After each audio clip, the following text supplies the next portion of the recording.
So, hello, beautiful women who are here this evening for the first call for the Deeply Satisfied Woman Immersion. I'm so delighted to have you all here. And if you are not here live with me, with us, but you're tuning into this recording in the coming days, then welcome to you as well. I know that there's a whole bunch of ladies in different time zones sort of peppered about so that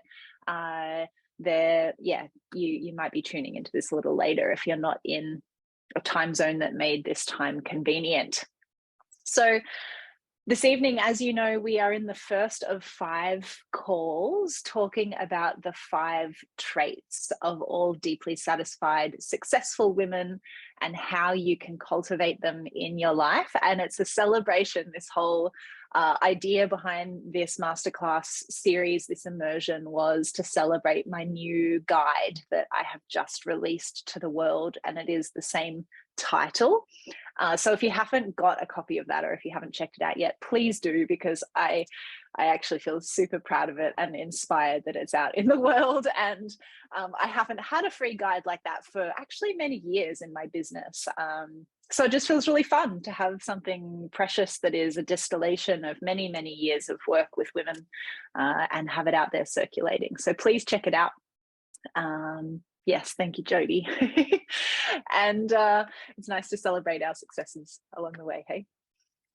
So yes, we're talking about the first of those 5 traits this evening, and that is the trait of prioritizing your fullness as a woman, which is such a vitally important skill to get really masterful at if you want to live a life that is not only successful in terms of whatever professional pursuits you have going on, but also really deeply nourishing and rich and satisfying. So a couple of housekeeping things before we dive into the really fun stuff. As you heard at the very beginning, this call is being recorded. That recording will be available to all of you, as well as the other people who are signed up to the masterclass who can't be here. But please bear that in mind if you are going to share throughout the call that it is being captured. It's not going to be circulated publicly, but I want you to be aware of that. We're going to go for approximately 60 minutes, maybe a little bit over, so I can squeeze everything in for you. And it'll be the same for the following 4 calls as well. And finally, if you haven't joined the Facebook group yet, I highly recommend you do. In there, I'm going to be doing some interviews with my past and present clients, and just to help, just to share about their transformations that are relevant to these 5 traits that we're exploring. And the only way to get those interviews will be inside the Facebook group, but I'm also going to be doing a whole bunch of sort of extra support and coaching. So I'd love to see you in there if you feel so inclined. If Facebook groups are your thing, also totally fine if they are not.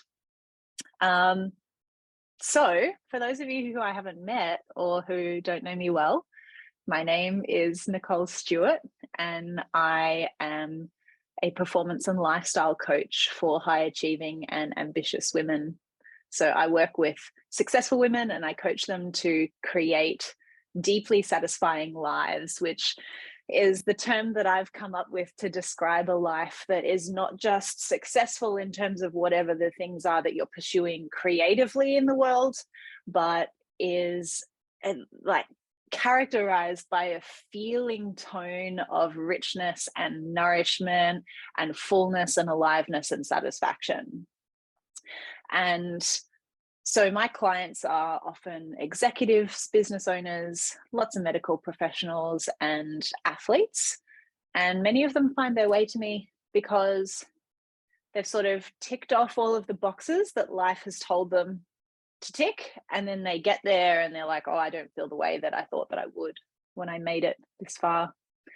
And so those are and this is it's an expression of my own journey. My background was high level sport, and I was doing a lot of performance coaching in a mindset sense for a long time, and my own journey of going through burnout And the healing process from that has evolved my work into being what it is today, working with wonderful, high achieving A-type personality ladies. So let me tell you more about my term, the deeply satisfied woman, because you're all here in this immersion called the deeply satisfied woman.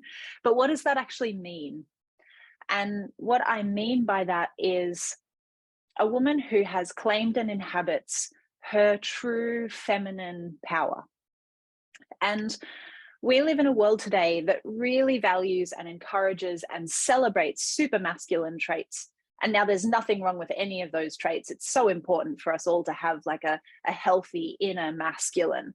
But if you live in that trait, in that space of doing and being super goal oriented and determined and committed and linear and extremely focused all the time, then your system sort of calcifies and gets a bit hard, and many women wear those sorts of traits and qualities like a little bit of armor. And the ability to actually embody feminine traits aren't particularly valued by our society so much. It's slowly moving back into a place of more balance, and there's much more of a voice for these things today, which is wonderful. But at large, often we're not as celebrated and championed if we're being deeply sensitive, if we're making decisions that are based more around our intuition and our gut feeling than our logic. We're not necessarily celebrated for being a little bit spontaneous and creative. We tend to get more championed and encouraged for being disciplined and focused and productive. And so I'm a real champion and advocate for both traits being available to you. But so many of us have practiced those masculine qualities so much for so much of our lives that there's a remembrance process that needs to take place, like an undressing from all of the ways that you've inhabited traits that actually probably were things that you learned how to do, as opposed to being who you truly are, and expressions of your heart and expressions of your soul and your womb and your sex and who you are as a woman in the world. And so there's this journey of like taking off the armor, taking off the masks that have kept you safe, that have kept you productive, that have kept you being validated and encouraged and celebrated by the world. And learning again how to feel yourself, learning again how to value and prioritize the feeling tone of your life. Because when you feel good, which is something that's sort of spoken about as being a bit frivolous and unnecessary and a bit superfluous and self-indulgent. But actually, when you feel good, when you feel full, when you have energy, when you are well rested, when you are like feeling delighted by your life, you do your best work. You are the best partner, you're the best friend, you are the best manager of your business, or you're the best dentist or radiographer or personal trainer, or there's all of these hats that we wear in life, and women are told all the time to pour from a full cup, fill your own cup first. But that's become like a bit of a bumper sticker or a platitude. And what I want to explore with you this evening is in this first trait of prioritizing your fullness, how do we actually practice that? Because I really believe that as ambitious women, you don't have to choose between a life that is powerful in terms of the results that you want to create for yourself in whatever it is that's important to you, and a life that feels really gorgeous to live inside of. Yeah, it's like, why wouldn't we if we can have both of those things? I just want to check in. Is that making sense to you all? Do you have any questions at this point? And please type in the chat box if you're like, tell me more about this thing. Like this is, I'd love to be interactive with you all this evening. So just let me know if that makes sense. I'm going to switch my heater off because it's really warm, which is a nice, there it is. It's a nice thing to be able to say because it's really not very warm right now.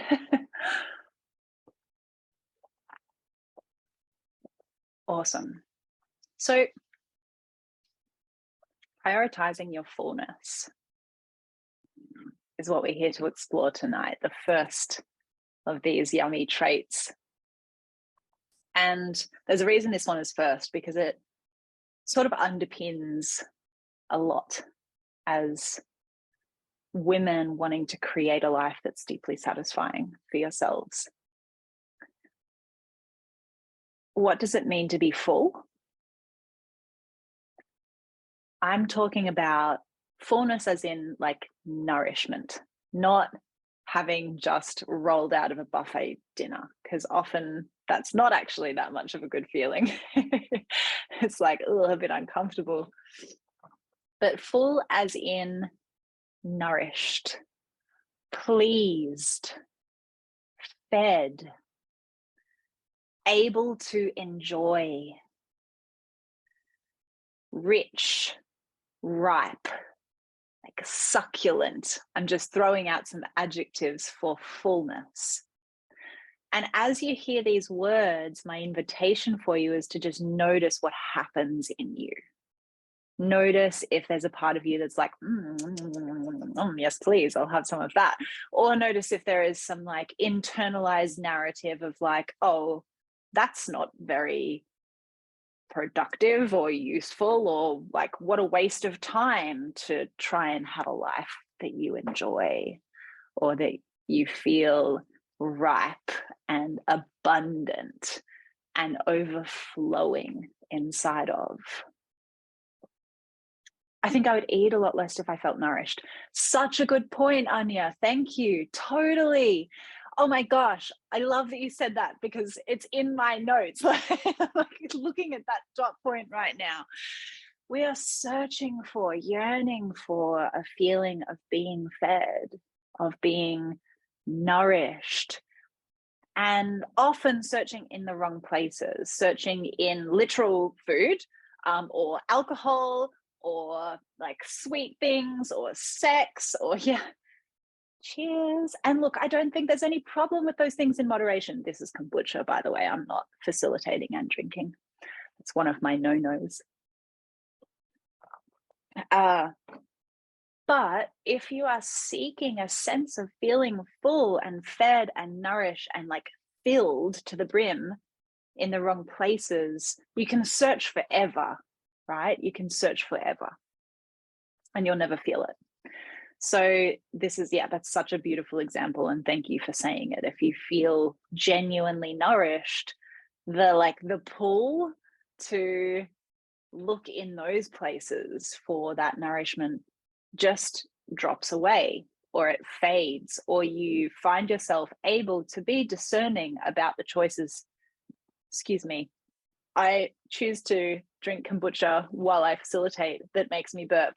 Why? But still do it, don't I? So that sort of hunger to fill yourself from places that maybe aren't genuinely nourishing but filling it gets to diminish when you learn how to really nourish yourself. So thank you, Anya, for bringing that. So I want to split nourishment down for the purposes of our exploration. I want to split nourishment down into 6 areas. So I'm going to speak with you tonight about the areas of emotional nourishment, spiritual nourishment, social nourishment, sexual nourishment, mental nourishment, and physical nourishment. And in your, and I know that there's so many like subsets of those, and you might straight away be able to think of like, oh, but nourish in this area is really important as well. And I think that if we wanted to get semantic about this, we could find all sorts of nuances, but I just want to offer this model as a like framework for us to explore this for the purposes of this adventure. And I'm going to get you on your piece of paper to draw something that I have nicknamed the nourishment or the fullness wheel. So grab yourself a piece of paper, and if you don't have one, go and grab it. And we're going to draw a circle on your page in the middle of the page. And we're going to draw a big X through that circle, and then one horizontal line from the right to the left. So if you're drawing a clock, not a cock face, a clock face, they're different things. If you're drawing a clock face, you're going to draw a line from like 9 to 3, and then from like 1 to 7 and 11 to 5, sort of like that ish.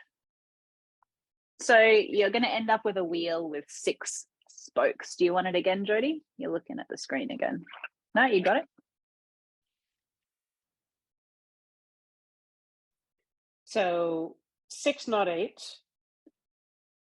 It doesn't matter too much. Okay. It doesn't matter too much exactly where they go. Mine was wonky as well when I drew it. So yeah, as long as there's 6 lines pointing out from the middle of the circle, that will be awesome. And we're going to just go around the circle and label them, those 6 areas. And I'll read the areas out again for you, so you can just pop one of those at the end of each spoke on that wheel. We've got emotional, spiritual. I'll actually type them in the chat box as well, just in case. Social, sexual,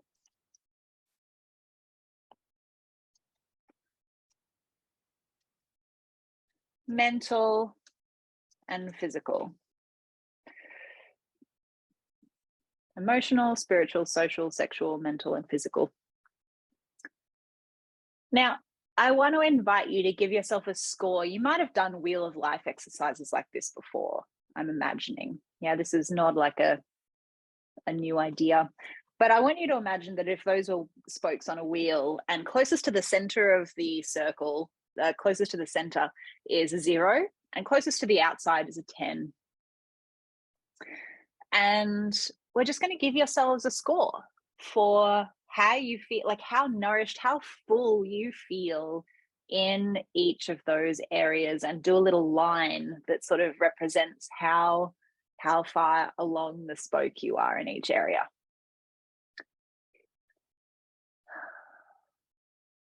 Writing a number next to the little mark.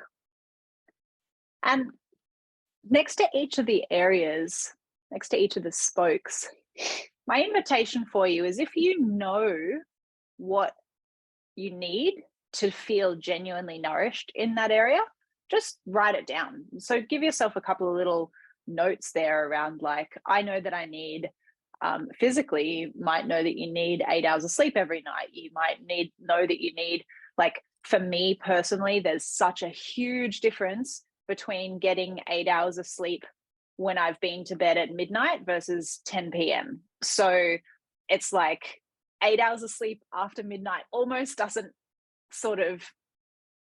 touch the sides in the same way that 8 hours of sleep from 10 o'clock does. So that's one for me. But just writing your general ideas down there. Welcome, lovely Susan. How are you doing? Nicole, how are you? Yeah, really well, thank you. We are going through, everyone else is answering some questions, so I'm gonna bring you up to speed briefly. Mm-hmm. We are going through a exercise called the nourishment or the fullness wheel.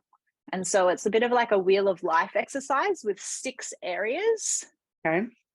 And we're going through 6 areas where we want to experience fullness and nourishment, because tonight's topic is all about prioritizing your fullness. Mm-hmm. Have you done a wheel of life exercise before? Oh, not for a very long time. That's all right. I'll get you to grab a piece of paper and draw up a circle with like a wheel that has 6 spokes. Yep. I've actually got a notepad on the lounge. I'll just go and get it, Nicole. Sorry. Yeah, go get it. I'm at my daughter's tonight. She hasn't been well, so I'm helping with the baby. So I'll be back in a second. Gorgeous.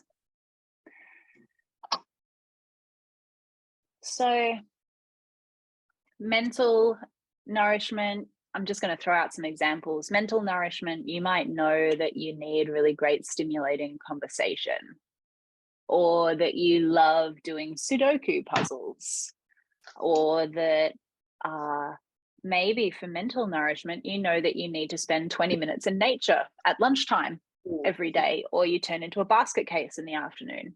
Yeah, 20 minutes naked will do, mate. 20 minutes naked. Awesome. Jodie gives a thumbs up to that as well. Beautiful. Sorry. Oh, you're talking to other people. I've just drawn my wheel. Great. So can you see the 6 areas in the chat box, or because you joined late, are they not there for you? Well, I'm also on my phone. Oh, hello, everyone. I've just swiped right. I see everybody now. Hang on a tick. I'm going to find the chat box. Oh, sorry, Nick. It's really hard on my phone to work out where everything is. Oh, good. That's fine. So I'll list off the areas for you so you can write them down. You've got emotional, spiritual, and social. The first 3. Yeah. And then sexual, mental, and physical are the second 3. And I just love you to give yourself a score for each of those, for how full you feel right now, how nourished you feel in those areas. And next to each one, you might have some ideas of what you need to feel really nourished in that area. And so for those of you... Sorry, out of 10 or 5? That's okay. Out of 10. Thank you for asking. Yeah, great. So for those of you who are done, I'd love to invite you to either unmute yourself and share, or if you'd prefer to type in the chat box, you're welcome to do that, and just share like what area is you're most easily able to access fullness, and what is it that works well for you in that area. Let's get some shared ideas going. Can I just ask Nick, can you do the same for spiritual, the same as you did for mental, but 3 or 4 examples? You can are you asking for an example? Yes. An example. Okay, so spiritual nourishment, you might want to like meditate each morning. You might spend some time meditating. You might, for me, I find that doing like dance is a great way to connect to spirit. Yeah, Jodie and I dance most Tuesday nights together at wonderful 5 Rhythms practice. So she's giving a thumbs up. Yeah, so dance can be a great way to do that. I thought it's physical dance, but that's all good. Well, it can be both. Yeah, beautiful. So Suzanne, you've shared in the chat box, spiritual is the area where you can most easily access fullness, and that developing intuition, meditation, and EFT are great ones for you. So thank you. They're beautiful examples. I appreciate that. Anyone else who would like to share? Does that answer your question, Terry? Just checking. Yeah, it's one area. I don't know about sexual. What can I tell you? But it's okay. I'll get to the hang of it. Don't worry. Great. Awesome. Anyone else would like to share? Love to hear from a few of you. So I'm getting a lot of question marks, just in the sense that when you sort of said, note down if you know, what you're missing in the area, or what it is that you need in the area.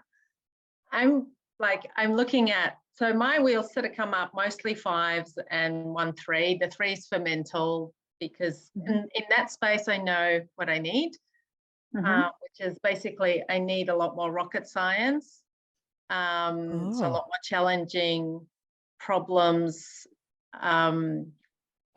whereas what I'm doing is glorified administration work, which I know you're a very smart woman. Hey, yeah, I hate admin work. So Yeah. I can sort of see where the issue's there. So that's fine. But with the others, I'm just like looking at emotional, and as a gut feeling, I've got 5. But what could get me to a 10, like what could get me to a 6 or a 7? I don't know. Question mark. I don't know. I have to give this like a week of thought. And it's the same for spiritual and social. I guess sexual is different, but where my daughter's just been doing year 12, and so she's had exams, and I've been fully in charge of looking after, making sure she gets to school. My husband, in the meantime, has been fully in charge of making sure that all the animals are fed. So we've sort of been at different houses some of the time. So I get by the sexuals at 5. I'm sure the single ladies in the house could tell you that being nourished sexually does not require your husband to be in the same house as you. Well, yes. I get that. So anyway, no, but yes, I hear you that connection with another is gorgeous. I'm getting a lot of question marks, which sort of means to me that, like, I really don't know what, not off the top of my head, what would, what it is that I need, what would help me. And I guess I'm also looking at, like, let's say spiritual, for example, and let's say I actually wanted to do 15 minutes of meditation a day. And the first thing that rings in my mind is like, it's just another to-do task. Do you really want this? Yeah. Beautiful. That's all welcome. This is perfect. Yeah.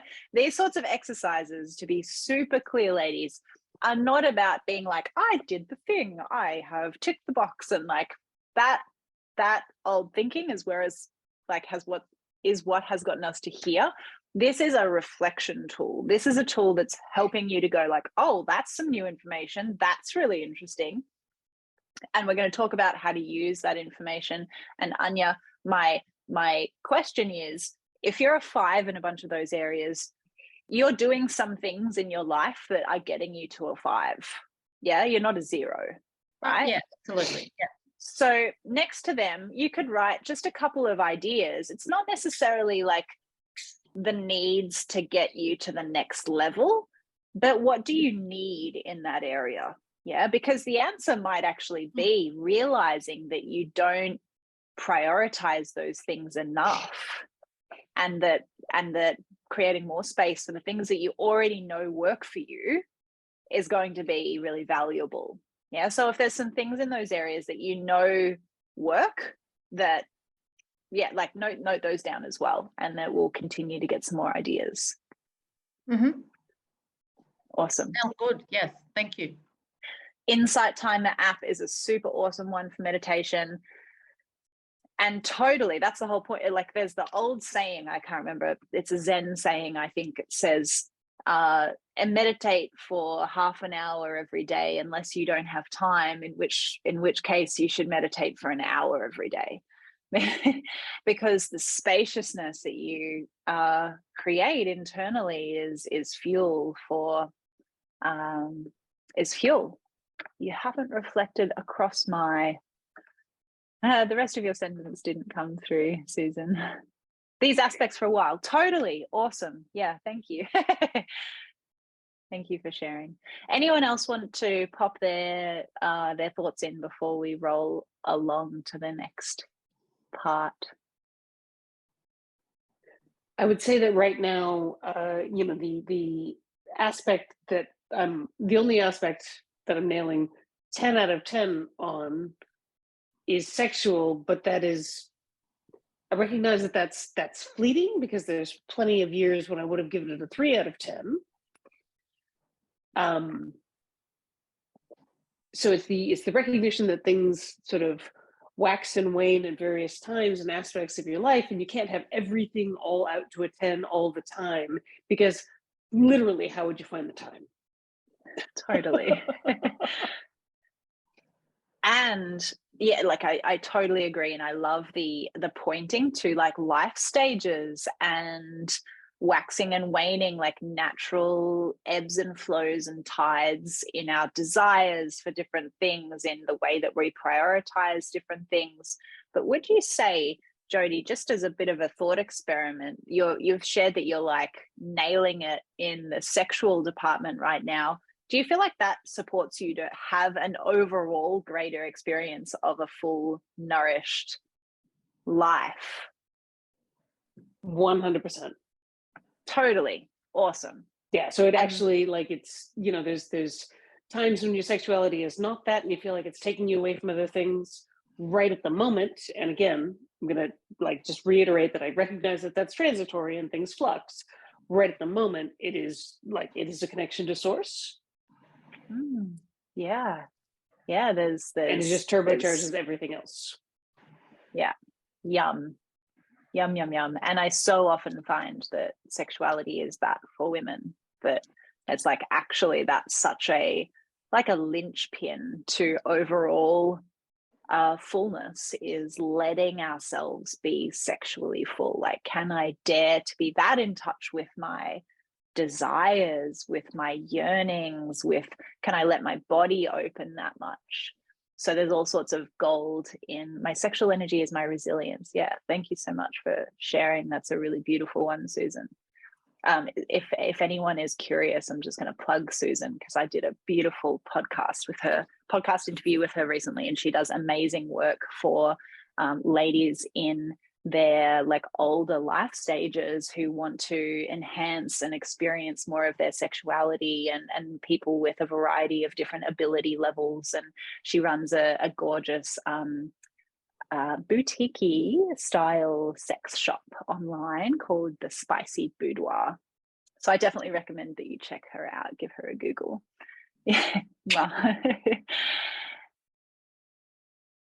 It's really interesting. I hear you say that, Jody, as I've read recently that sexual energy is the strongest energy to build wealth. Yeah. So money and sex, there's all of these fascinating energetic ties amongst these different areas. And I'll say, and this is a little bit of a like preview of next week, because next week we talk about relishing and receiving, but sexuality and wealth are really tied together, because as female bodied creatures, as the penetrable creatures, can we let ourselves receive from life? Can we let ourselves be entered and opened by another, by ourselves, by money, by life? Can we let ourselves be like fucked open by wealth and abundance? Can we let ourselves be so full that we're receiving from life in terms of money as well? So yes, I love that. That's next week though, so I won't go deeper with that.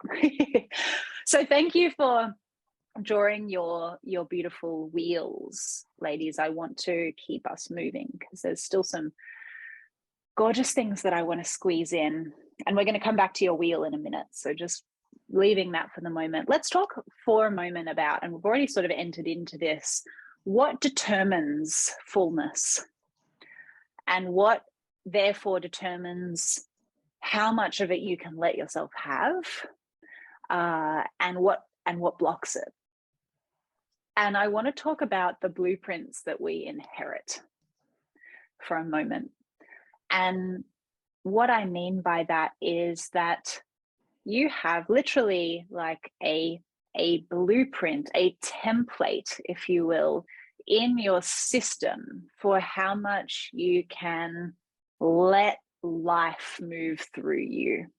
And if I was to put that in a more grounded way, I can say that your physical nervous system has a limit for how much sensation it can tolerate in different areas of your life.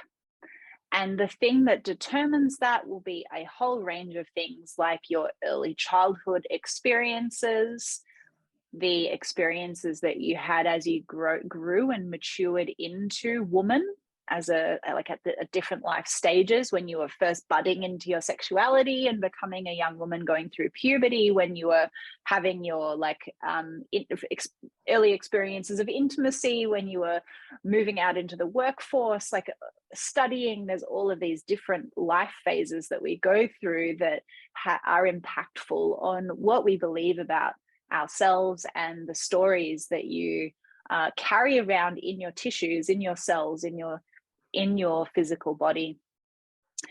And one of the big places that we inherit that blueprint from, that nervous system from, is from your mothers, from your birth mother. And from Jodie's gotten spooky all of a sudden. I like your mood lighting. is from your birth mother. Yeah. And that is that, like, literally there's this skin on skin transmission through totally unconscious behavior and example setting and physiological transmission of the mother's blueprint, the mother's nervous system, onto the little person who is being raised by her. So if that mother's system carried a lot of fear and anxiety, often you'll find fear and anxiety that shows up in the system of that little person. And if that mother's system has a lot of like grounded safety, you're going to see a healthier, more resilient little, and when I say healthier, I mean like more resourced little person that comes from that environment. So on a really foundational level, many of us of our generations were not raised by mothers who had a map and a blueprint for and a template that said, I can live a life that is full to overflowing. And I'm allowed to have that, and I deserve it, and I'm worthy of it, and I deserve to and can be nourished across these areas of emotional, spiritual, social, sexual, mental, and physical. I can be nourished and full in those ways. And that's not their fault, yeah? Those mothers, the beautiful women that brought us into the world, it's not at all their fault. This isn't stated in criticism. But for so many of them, they were in survival mode or just coming out of it. And so if you look at Maslow's hierarchy of needs, those ladies weren't thinking about their emotional well-being. They were worried about putting food on the table for us. And so it's the evolution of our species that is seeing us come into a time now in the world where we have enough resources for us to be able to think about these things, which is such a privilege, such a gift that we're floating around today and able to do this work. And it's also vitally important because you nourishing and filling yourself, of course, is then passing that on to the humans around you. And if you're bringing little people up and through the world, then those little people too. So you have a birth mother that you inherited a nervous system from. You have early experiences that told you who you are. And that's a really blunt way of saying it. But if you had experiences that shut you down in a certain way, that taught you, oh my God, it's really terrifying to go towards that desire or that yearning, or it's really not safe to be this expression of myself in the world, then the body, the nervous system, the way that it's designed, our clever adaptive brain is wired, and our body is wired to help us stay away from those experiences again in the future. Yeah, that's what made sure that it's funny, you know, that we are so much more evolved than our caveman ancestors many, many years ago, but we still have the same nervous system template. And we are descendants of the scared caveman, because the not scared caveman that had the really relaxed nervous system, the one that was like, oh, I see that thing out there on the horizon, I'm going to go check it out, he got fucking eaten, right? We are descendants of the ones that were like, we're getting in the cave, bye, like this is a bad idea. So at a like primitive level, we have these maps of survival, and they're so clever. Our clever little bodies don't know the difference between a social threat and an emotional threat and a physical threat. Yeah, so your body is just trying to keep you alive But those things are there and they block your stories and your beliefs about how full you are allowed to be, how full it is safe to be. And if it is not safe to be full, you will not let yourself have fullness. You will contort away from your desire for fullness. You will block it. You will just not believe that it is even possible. You won't even consider it to be a possibility. If there is a pattern, story, memory in your inherited or created system that says, oh, I can't be full in that area. I don't deserve that desire to be met. My needs aren't important, etc., etc. All of the many things that we might have inherited or experienced. So I would love to go back to your nourishment fullness wheel. And I just want you to look at those areas and write down whatever comes to mind for you. What stories, judgments, beliefs, and you don't have to write the whole story, but you can just write some like keywords to remind, like whatever anchors you to know what you're talking about. No one else is going to see this. But what are the things that block your willingness to let yourself believe that fullness is possible in these areas? Said a different way, what gets in the way of your fullness in each of these areas?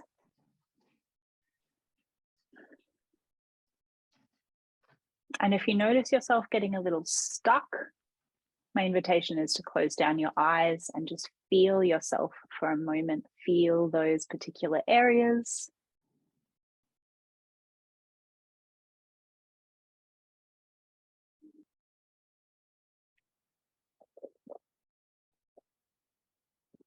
And see what comes. And I'm going to give you the same invitation as before for anybody who finishes this really quickly.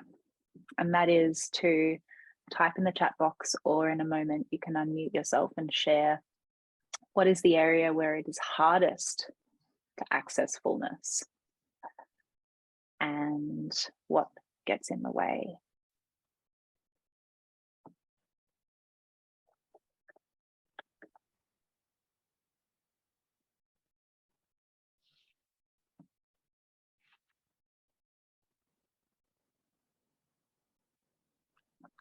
I could share something.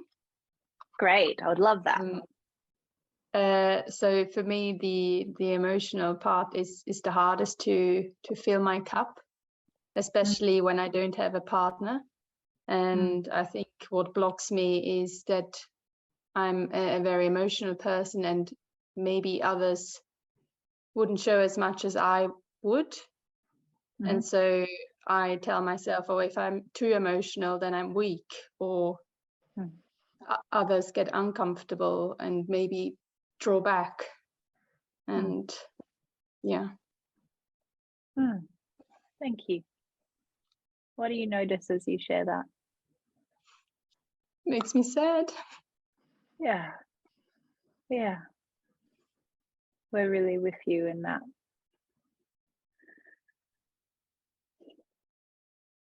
Yeah. Nicole, great work. Susan. Sorry, can I say something to Natalie if she'll hear it? In a moment, yeah, in a moment. Yeah, thank you for being so willing to share. Yeah, we all have those areas where it's really hard to let life in, and the stories about why we can't are really big and really believable, and I just welcome and celebrate you seeing that, and we're all with you in it. Yeah, we've all got that area for ourselves, so thank you.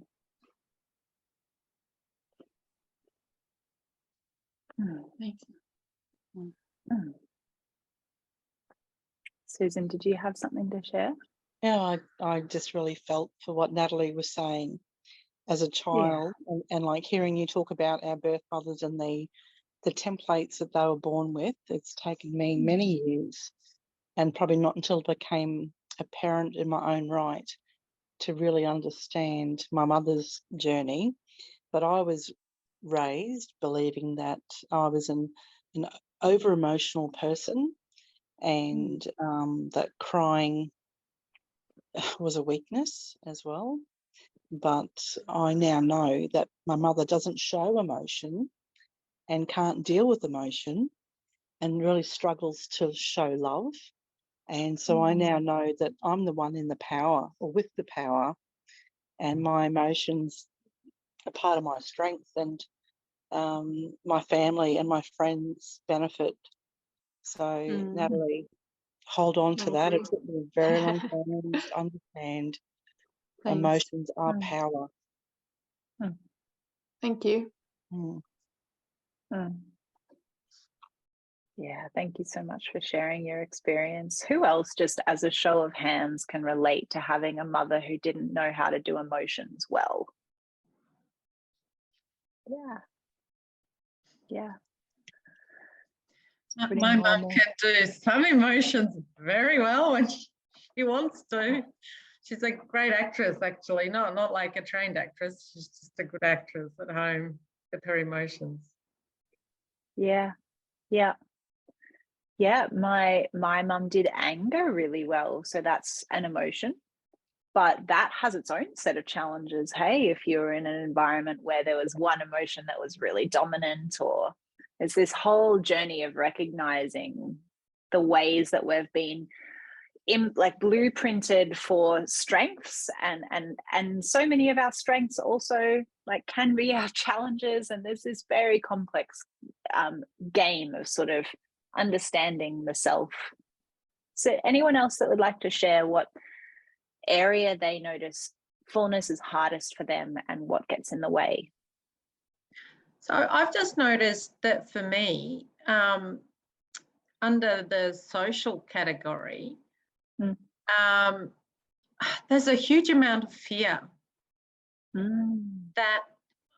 that people either won't be able to relate to me, or they will misunderstand my ideas or what I'm saying, and they're going to find me offensive, and they're going to go, or they're just going to go, oh, well, that's like too much, too out, or too weird. You're too weird.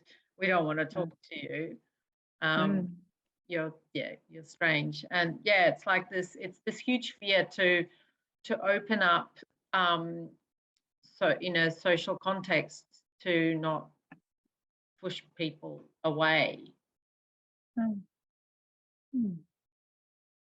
What do you notice in noticing that and hearing yourself share it? It's a huge discovery.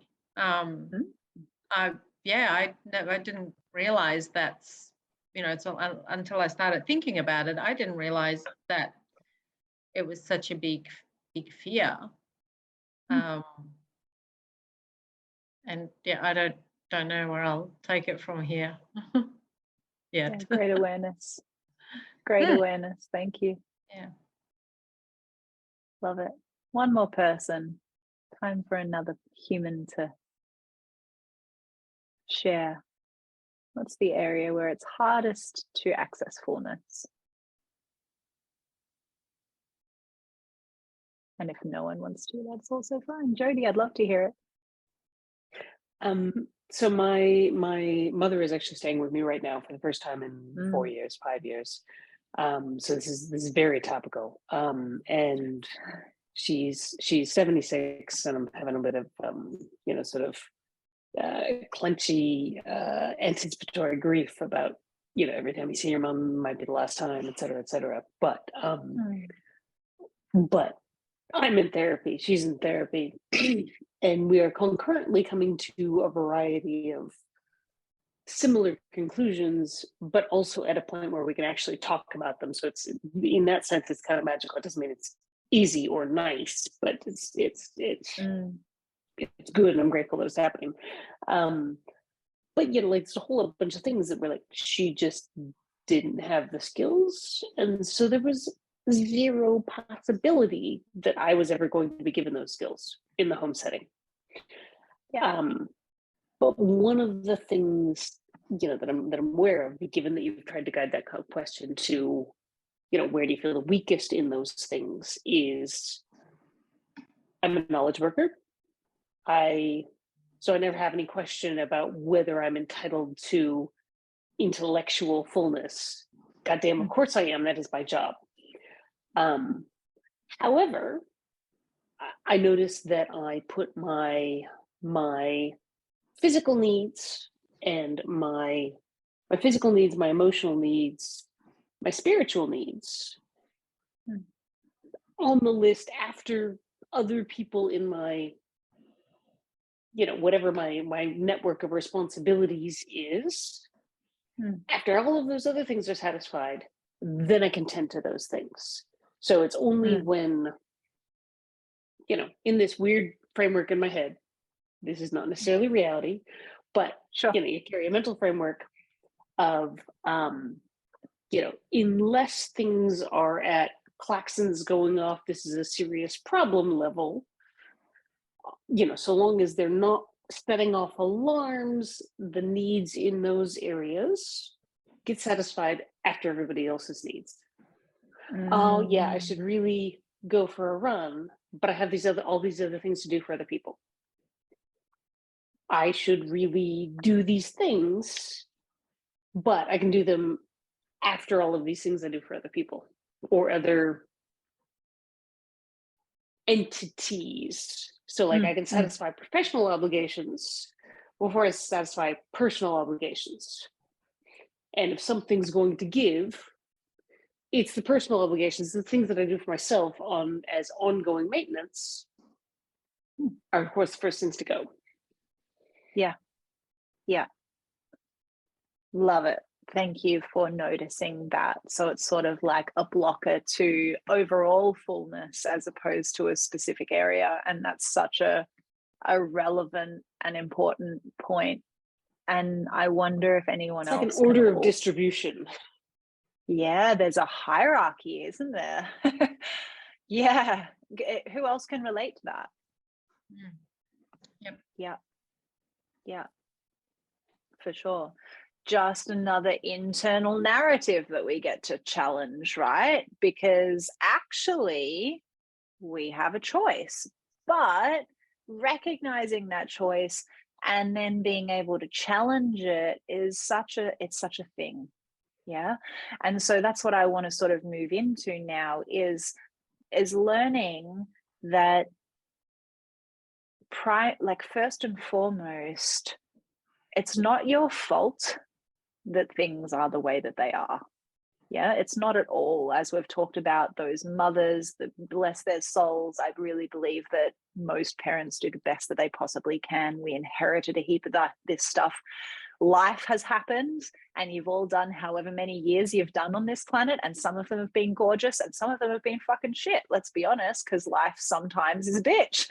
Sometimes stuff happens and it aches and it hurts and it breaks you and etc. And that is just part of the human experience. So you are where you are today, and it's not your fault, but it is your responsibility. And so I want to center things happen for us, not to us. Yeah, totally. Yeah, it's like these building blocks, these beautiful things. And I can look back at some of the awful experiences that I've journeyed through and gone, oh, I know exactly why I did that. Oh, no problems. Thank you for being here, Natalie. You can tune into the recording to get the last 10 minutes or so if you would like. Yeah. See you soon. Thank you very much. Bye-bye. And so it's not your fault, but it is your responsibility. It is your responsibility to recognize this map that you carry around in the world with you. And if you want fullness in other areas where it's currently challenging for you, or if you want overall fullness and you have seen that there are some belief systems and patterns and habits and internalized sort of hierarchies that have sort of gone in a sneaky way unchallenged. Oh, kombucha. Wow. I won't do that next week. I'm sorry. That you do have a choice to make. You do have a choice to make about whether you're going to continue to do the same thing again, and again, or whether you're going to find some new and different things, and whether you now have a list on that circle of things that you know work for you in those areas, or things that you need to do that could increase your level of fullness, your experience of fullness in different areas. And because so much of my work is about getting women out of their heads and into their bodies, beyond their thinking mind and into their feeling selves, because we've practiced, quite frankly, enough of being in our heads and thinking, and most of us would really benefit from learning how to inhabit and live more inside of our physiology and our feeling, sensing selves than in our thinking, organizing, planning selves. So as we begin to draw to a close for the evening, I just want to take you into your bodies and do a short process. And so my invitation for you is to just put everything out of your hands and sit back in your chairs and close down your eyes. And if you feel to, you're welcome to switch your camera off or leave it on, whatever you prefer, whatever feels more comfortable for you. And just closing down the eyes and taking a couple of beautiful, big, deep breaths in through your nostrils. And if you notice that there's some mind chatter there, it's so welcome to be here, but we're just going to bring the awareness into the body. So in through your nose, feeling your belly inflating like a big balloon, your belly button softening out away from your spine. And a big sigh as you exhale, just letting yourself land into this moment, into whatever is here in you. It's all welcome. The noisy brain, if it's there, the feelings of tension in the body, if there's any of those, maybe there's feelings of pleasure and relaxation, they're welcome too. Just whatever is the myriad of thoughts, feelings, and sensations that make up you in this moment. And I want you to think of that area, whichever of those 6 it was for you, that you find it most easy to access and allow fullness. It might have been emotional, spiritual, social, sexual, mental, or physical. Just thinking of that area, and think of all of the things that make you go like, oh, oh, yum, it's so delicious, whatever they are. Think of yourself out in nature with your feet on the earth, or having like delicious, wild lovemaking with yourself or your partner, or having those delicious, like challenging conversations and problem solving, or whatever it is for you that is like a doorway to your fullness. And I want you to notice, with your eyes closed, beautiful women, what happens in your body when you feel that fullness, when you lean into it and explore it. What sensations take place? Is there tingling? Maybe there's some warmth in your belly. Maybe your heart gets really like full. Maybe your face might want to naturally have like a big smile on it as you think about this area. Or maybe you get really relaxed and start to get like tired. Like, oh, I could just melt into this. I'm just noticing whatever shows up for you. There's no right or wrong. All sensations are welcome.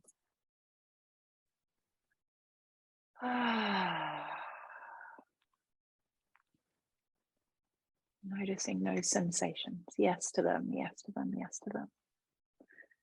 And I want to invite you to, as you say yes to those sensations through the body and notice them, we're just going to, like you were going up to a radio and grabbing the dial and turning the volume up, we're just going to do that with these sensations, with your presence, with your breath.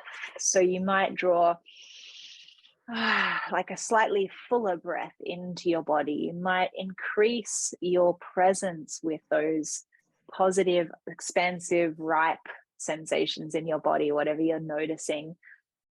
And just like if they wanted to move in a certain way, how would your body move if you were to say yes to these sensations a little bit more? Maybe you'll want to like, writhe around a little bit, or shrug your shoulders, or give yourself a squeeze. Just getting curious about, as you say yes to this through your body a little bit more, how does your body want to move? How does this fullness want to take up more space in your physiology?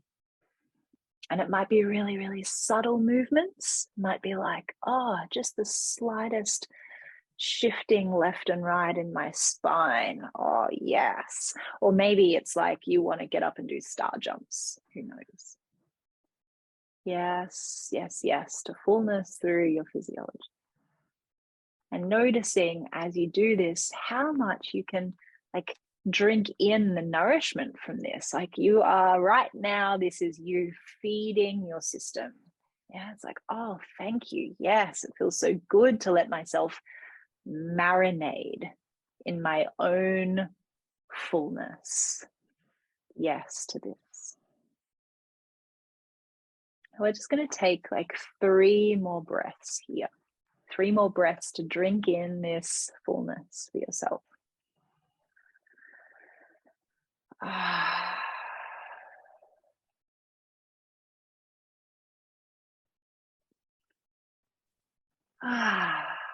And 1 more breath, and see if you can make it the deepest breath of your day, a breath that goes all the way down into your pelvic bowl, into your legs.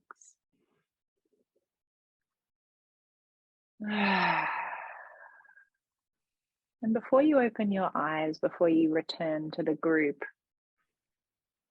I want you to bring to mind the area of those 6 that we explored that you find most challenged by, the area where it's hardest to say yes to fullness.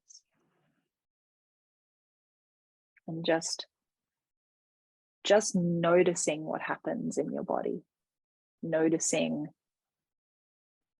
what sensations change. And again, there's no right or wrong. This is an information gathering adventure. So being curious about what happens in your system.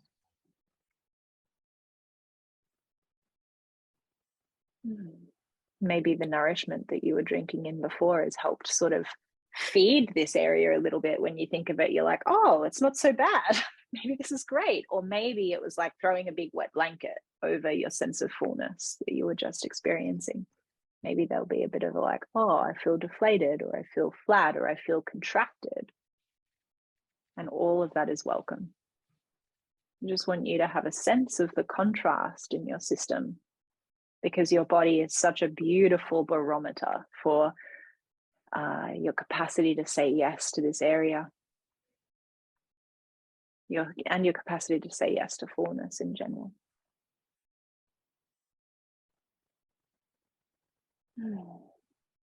And I really want to be clear that whatever you're noticing right now, there's no right or wrong. There's no shame in this. This isn't about, oh, I want to be really good at this. I want to feel really full.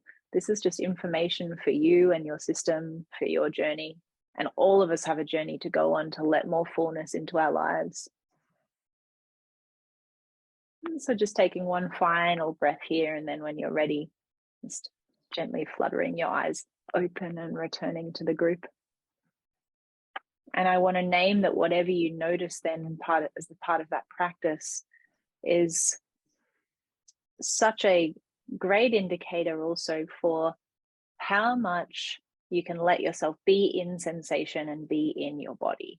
If you haven't done a lot of embodiment work, or like in meditation, or even mindfulness and like sensory body mapping awareness stuff, that might have been a really different practice. It might be really new. And so if that was challenging and it was sort of like, oh, I'm not really sure how to be here and be with this, that's really okay as well. This is just we're all at different places in our journey, and that's all perfect. So finally, I want to wrap up for you with a question. and that is that you all have a sense of what will bring more fullness into your life across the board. And you all have a sense of the things that sort of get in the way of fullness for you. And so what I'm curious about is how much you actually let yourself prioritize the things that are going to bring you fullness, and what specifically you could do in the next week that would prioritize fullness more for you. I felt an increased need for space to fill my cup, which aligns to my introvert nature. Yeah, perfect. Beautiful. Yes to more space to fill your cup. Not enough, Jody. Yeah. Yeah. That's a simple answer. Not enough. Yeah. And specifically, what can you do in the next week to say yes to fullness for yourself?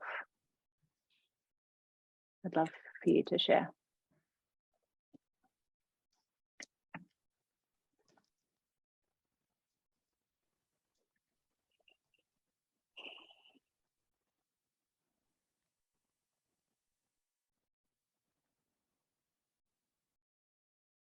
To just take action. Yeah, do the things that you know you need to do.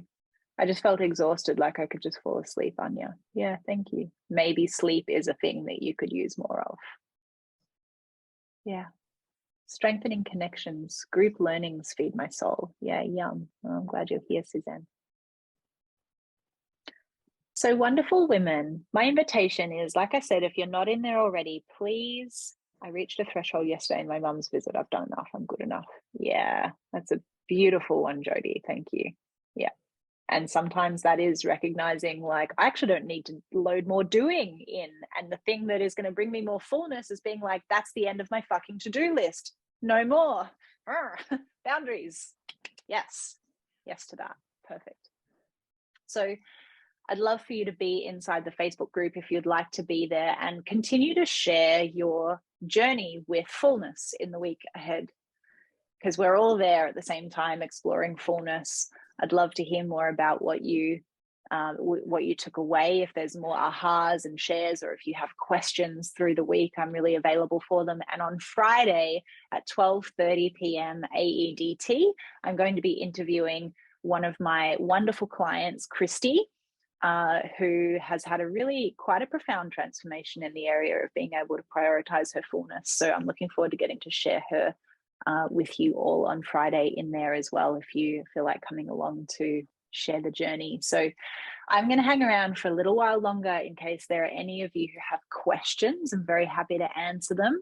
But if not, thank you so much for being here and joining me for the first call of the Deeply Satisfied Woman Immersion. I'm very excited that you're all here. And if you're tuning into the recording later on, then yes, thank you for being here as well. And I look forward to connecting more.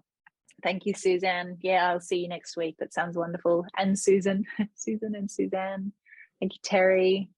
Thank you, Anya and Jody. Have a lovely evening, wonderful women, and I'll speak with you soon. Otherwise, happy to answer questions if there are any. Thank you. Thank you. Oh, interesting. Nick. Ah.